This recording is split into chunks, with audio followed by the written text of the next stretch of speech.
Assalamualaikum warahmatullahi wabarakatuh. Perkenalkan, nama saya Fadla Fakih Masobi. Saya dari kelas 12 TTL 1. Di sini saya akan mempresentasikan penugasan ujian sekolah di mata pelajaran matematika, yaitu pada materi geometri dimensi 3. Oke, pada materi geometri dimensi 3 ini ada submateri yaitu kedudukan titik, garis, dan bidang dalam dimensi 3. Dimensi 3 terbentuk dari 3 elemen yaitu titik, garis, dan bidang. Titik adalah lukisan tanda noktah yang dibubuhi nama menggunakan huruf kapital. Suatu titik tidak memiliki besaran dan tidak berdimensi. Garis adalah himpunan titik-titik yang hanya memiliki ukuran panjang dan berdimensi 1. Sedangkan bidang adalah himpunan titik-titik yang memiliki ukuran panjang dan luas sehingga dikatakan berdimensi 2. Bidang adalah luasan atau bidang datar dan hanya dapat dibentuk dari A. 3 titik berbeda, B. 1 titik dan 1 garis, C. 2 garis yang berpotongan atau sejajar. Contoh titik, garis, dan bidang digambarkan pada di bawah ini ya. Pada gambar 1 yaitu gambar titik, garis, dan bidang. Kemudian satu titik, garis ataupun bidang memiliki suatu posisi atau kedudukannya satu sama lain. Kedudukan ini mempunyai syarat-syarat khusus, yaitu sebagai berikut. A. Titik terletak pada garis. Titik berada pada garis karena garis itu melalui titik. Contohnya titik A, P, dan titik B pada gambar 2. Dan B. Titik berada di luar garis. Titik berada di luar garis karena garis itu tidak melalui titik. Contohnya titik Q. Kedudukan titik terhadap bidang. Titik berada pada bidang terjadi karena 1. Bidang melalui titik. 2. Titik berada pada garis yang terletak pada bidang itu. Contohnya titik P. Kemudian titik berada di luar bidang. Titik berada di luar bidang ini terjadi karena 1. Bidang tidak melalui titik. 2. Titik tidak berada pada garis yang berada pada bidang itu. Contohnya titik Q yang ada pada gambar 3 ini ya. Kemudian garis kedudukan terhadap bidang adalah sebagai berikut. Garis berada terletak pada bidang. Contohnya garis AB, AC, dan lain-lain. Garis berada pada bidang karena ada 2 titik yang dilalui pada garis bidang itu. Garis memotong atau menembus bidang yaitu contoh garis PQ. Garis menembus atau memotong bidang karena ada 1 titik yang dilalui garis pada bidang itu atau titik tembus. Garis sejajar dengan bidang contohnya garis RS. Garis sejajar dengan bidang karena garis itu sejajar dengan salah satu garis pada bidang itu atau tidak memiliki satupun titik persekutuan. Contohnya yang berada pada gambar 4 yang ada di samping. Kemudian kedudukan bidang terhadap bidang lain, yaitu A. 2 bidang yang saling sejajar.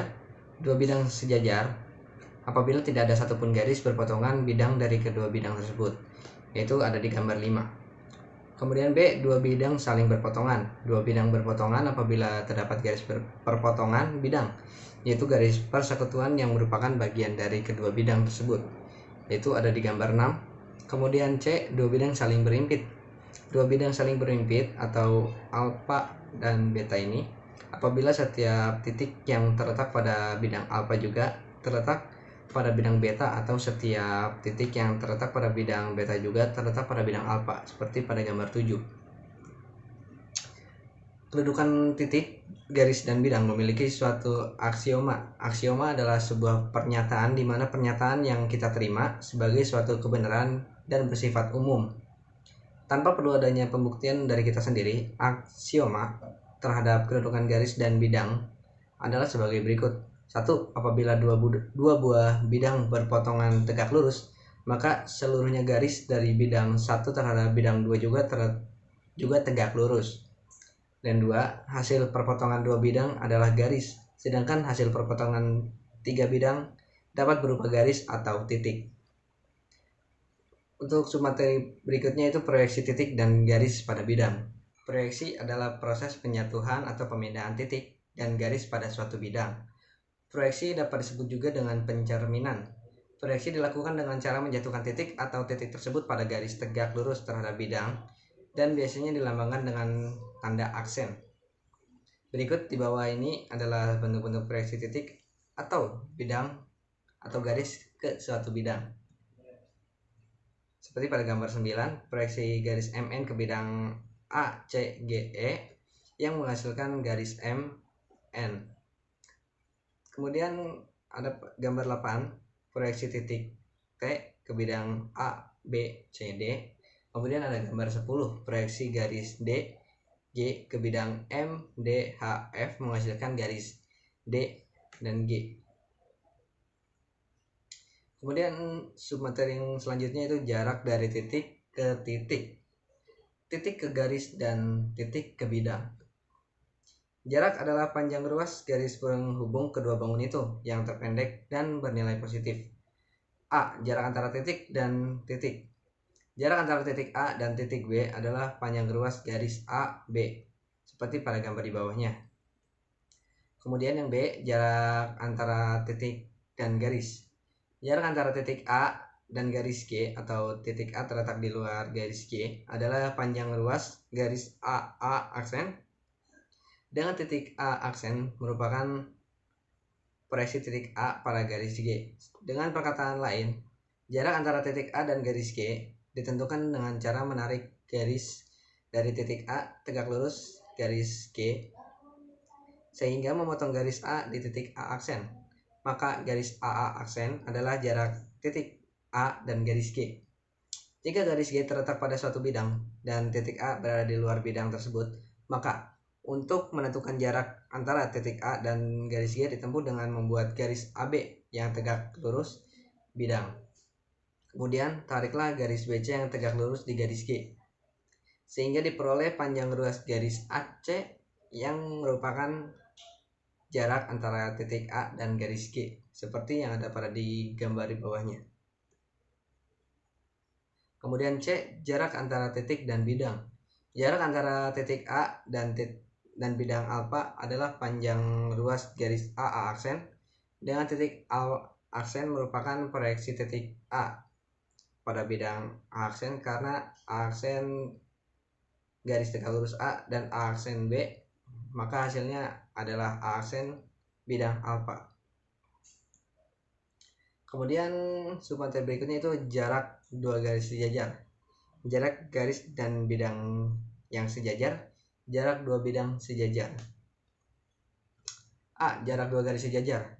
Jarak antara garis G dan H yang sejajar adalah garis AB, dengan titik A adalah sebarang titik pada garis G dan titik B merupakan proyeksi titik A pada garis H, yaitu pada gambar 13. Dan B. Jarak antara garis dan bidang yang sejajar. Jarak antara garis G dan bidang alfa, yaitu panjang ruas garis AB atau AB tegak lurus bidang alfa dan garis G pada gambar 14. Kemudian C. Jarak dua bidang yang saling sejajar. Bidang alfa sejajar dengan bidang beta yang maka jarak kedua bidang yaitu panjang ruas garis AB atau AB tegak lurus dengan kedua bidang, yaitu pada gambar 15. Kemudian submateri sudut antara garis dan bidang. Sudut adalah kemiringan yang dihasilkan antara garis dengan garis atau garis dengan bidang. Sudut pada dimensi 3 biasa disimbolkan dengan alfa, beta, atau omega. Jika garis B tidak tegak lurus pada bidang alfa, maka sudut antara garis B dan bidang alfa adalah sudut lancip yang dibentuk oleh garis G dan proyeksi garis G pada bidang alfa. 1. Jika garis B tegak lurus pada bidang alfa, maka sudut antara garis B dan bidang alfa adalah 90 derajat. Jika garis B terletak pada bidang alfa atau sejajar dengan bidang alfa, maka sudut antara garis B dan bidang alfa adalah 0 derajat. Contohnya ada pada gambar 16. Kemudian submateri sudut antara dua bidang. Sudut antara dua bidang yang berpotongan adalah sudut yang terbentuk oleh dua garis pada masing-masing bidang tadi, di mana setiap garis itu tegak lurus pada garis potong kedua bidang tersebut di titik di satu titik. Garis alfa, beta berpotongan bidang alfa dan beta. A, B, dan B, C tegak lurus atau alfa dan beta. Contohnya seperti gambar 17 yang ada di bawah materi ini. Kemudian ada contoh soal geometri 3 dimensi 3. 1. Pada limas beraturan T, A, B, C, D panjang rusuk tegaknya yaitu 25 cm dan panjang rusuk alasnya 7/2 cm. Maka jarak titik T ke bidang A, B, C, D sama dengan AC, yaitu akar AB pangkat 2 ditambah BC pangkat 2 sama dengan akar 98 tambah 98 sama dengan akar 196, yaitu sama dengan 14. AE sama dengan setengah AC sama dengan 7 cm. Maka TE akar TA pangkat 2 tambah AE pangkat 2 sama dengan akar 625 dikurangi 49 sama dengan akar 576, yaitu 24. Kemudian nomor 2, pada gubus ABCD dan EFGH dengan panjang rusuk 12 cm, titik P adalah tepat di tengah C dan G. Kemudian tentukan jarak titik C ke garis AP.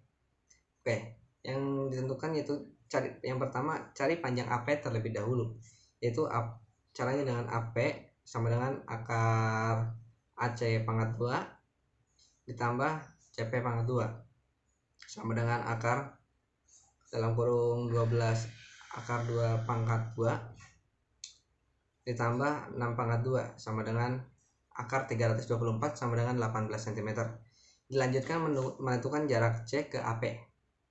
AP dikali D sama dengan AC kali CP, yaitu D sama dengan AC kali CP per AP sama dengan 12 akar 2 kali 6 dibagi 18, yaitu sama dengan 4 akar 2 cm.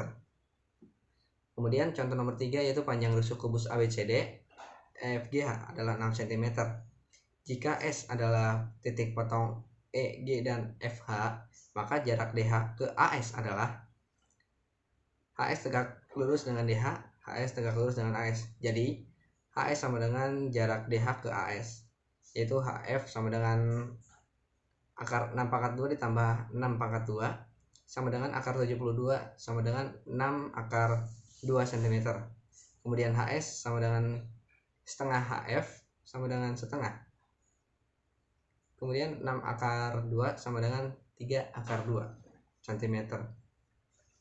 Kemudian contoh nomor 4, pada kubus ABCD EFGH, titik P pada AD dan titik Q pada EH, sehingga AP sama dengan EQ yaitu dengan menghasilkan 12 cm.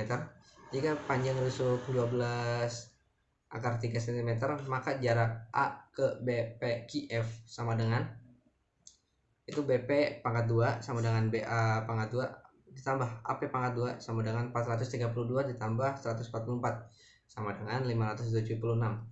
Maka PP sama dengan 24. Jika cos T sama dengan AB per BP, yaitu 12 akar 3 per 24 sama dengan 1/2 akar 3. Jika T sama dengan 30 derajat, maka sin T sama dengan setengah atau 1/2. Sin T sama dengan AR per AB, yaitu setengah AR per 12 akar 3 dan AR sama dengan 2 akar 3 cm. Kemudian contoh yang terakhir yaitu contoh nomor 5, yaitu kubus ABCD dan EFGH dengan panjang sisi 12 cm. Titik P adalah perpotongan diagonal bidang ABCD. Tentukan jarak titik P ke titik G. AC panjangnya 12 akar 2, sementara PC adalah setengah dari AC, sehingga PC sama dengan 6 akar 2 cm dan CG sama dengan 12 cm. Maka PG yaitu akar PC kuadrat ditambah CG kuadrat itu PG sama dengan akar PC pangkat 2 ditambah CG pangkat 2, itu PG sama dengan akar dalam kurung 6 akar 2 pangkat 2 ditambah 12 pangkat 2 sama dengan akar 72 ditambah 144, yaitu sama dengan akar 216 sama dengan 6 akar 6 cm. Oke, sekian, terima kasih. Mohon maaf apabila ada kata yang kurang berkenan. Wabillahi taufiq walhidayah. Wassalamualaikum warahmatullahi wabarakatuh.